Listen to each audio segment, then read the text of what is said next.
สบายดีจ้าพี่น้องเกียร์หนึ่งเกียร์หนึ่งลูกเกียร์หนึ่งนางเอกมาทางหลังเป็นยางลงโลดจะใส่เกียร์หนึ่งลงเกียร์หนึ่งมันโถเกียร์หนึ่งมันจะชิจ่อ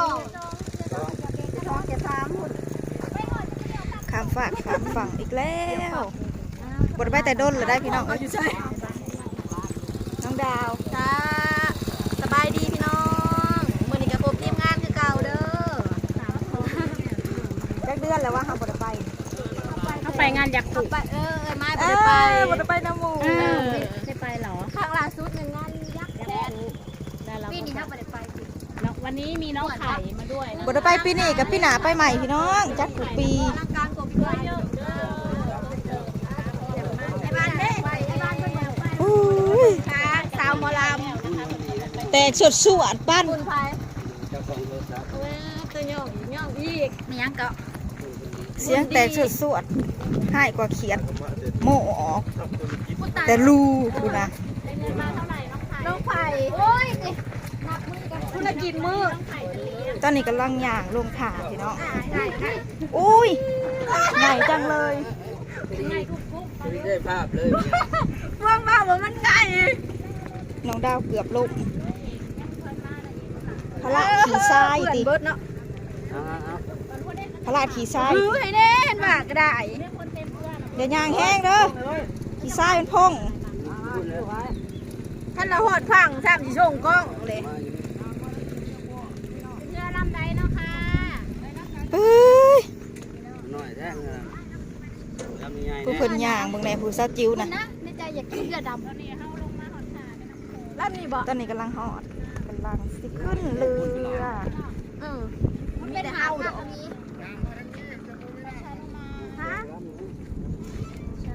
อ้าวนางเอกท่านนะผัดมาน้ำล้างหมูเนี่ยสบายดีจ้ะพี่น้องใช่เลยบ่ได้ผู้นางเอกคนมาน้ำล้างหมูเอาลำใหญ่ๆนะคุณลุงได้อยู่บ้าหน้าปกครองเนาะคุณชูไปถ่ายนั่นคุณได้ไปมาถ่ายได้คนถ่ายบรรยากาศอุ้ยถ่ายคนพี่มีหินนะนี่โอ้ยพวกอ่างเด้กระโดดน้ำด้วยนะนี่บ้านเฮามีอุตส่าห์ว่าให้มูถ่ายในเห็นเจ้าของใส่บาเตียถ่ายนะใส่ถือคนอยู่บนเนาะอุตส่าห์ว่าให้ถ่ายในเห็นเจ้าของสรุปไปเปิดมึงนักถ่ายยังวะป้าขึ้นเรือพวกเราสายแล้วไปเด็กๆขึ้นเรือมาเด้อนางเอกนั่งหลังน่ะนั่นนี่ตลอดจะว่าเจ้าของเขาเอาไปเข้าเมื่อว่าไปมันก็สินักซ้ำไหนวะกูก็50 โลหรอกโอ้50แล้ว2 ศพมาโลดมาใส่โลดแบกมาให้เราแน่หันเอามาไป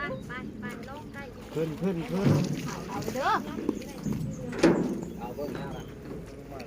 ไม่ชี้เรือมางามแทนนี่เอาปิ่นหนาพังได้เฮ้ยแม่เดี๋ยวบอกปิ่นมาพี่นี่จะยูทูบเบอร์เลยเจ้าสีดังแล้วป่านนี้พ่อใหญ่วายเรื่องมันดังซุปเปอร์เรือของเราพ่อใหญ่บอกว่านี่จะลดค่าเรือให้เราอ่ะ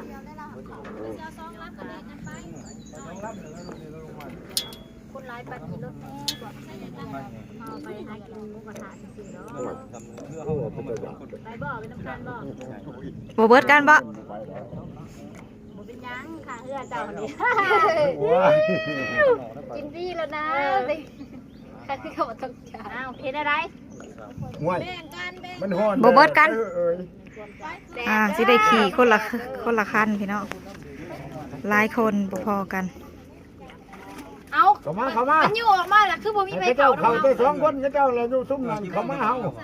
ไปมาลูกไปนะฮ้อนแดดนะมาคืนนี้ก็ได้เฮานะเบิดไปพร้อมกันเบิดก็ได้แล้ว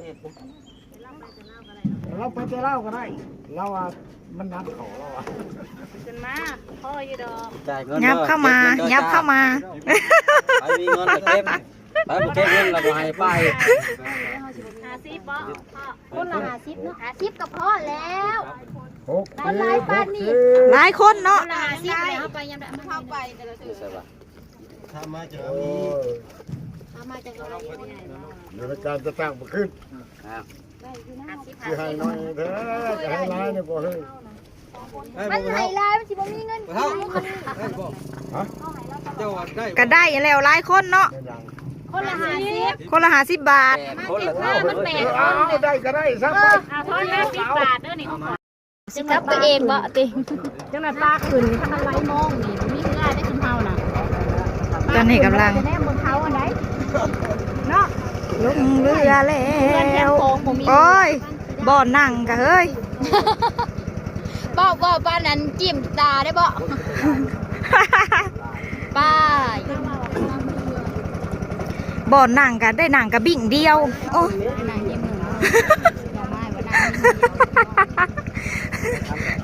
นั่งได้หิมเดียว จะเป็นสิวสิว ก็บอกว่าตลาด พวกเฮาไปเป็นทีมงานเนาะ เครื่อง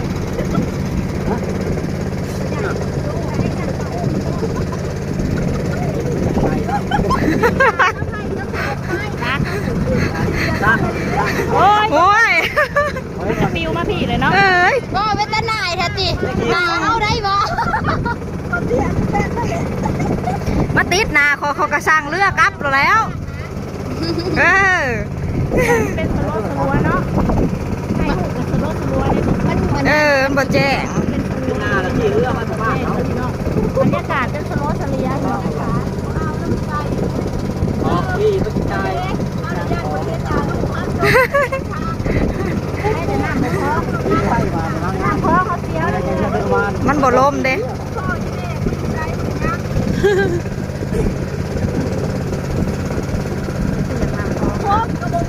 ไม่ยังมาหอดนี่เป็นตัวนี้ มันลมเฮ้ยมันลมน้ำเลยอยากทองชายก็เลยมันอยากลมเด้ ยังมันไปสตาร์ทกันไม่แค่ เนาะ จู้เอาไว้ ไปนะ ไปแล้วขาจนเปียกเบิด ได้เนาะ เออ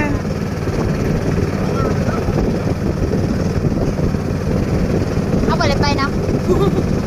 เอาเบิ่งในคลิปดิ พากันใจนั่นบ่ จับเพื่อน เพื่อนหน่อยคือพากันไป เ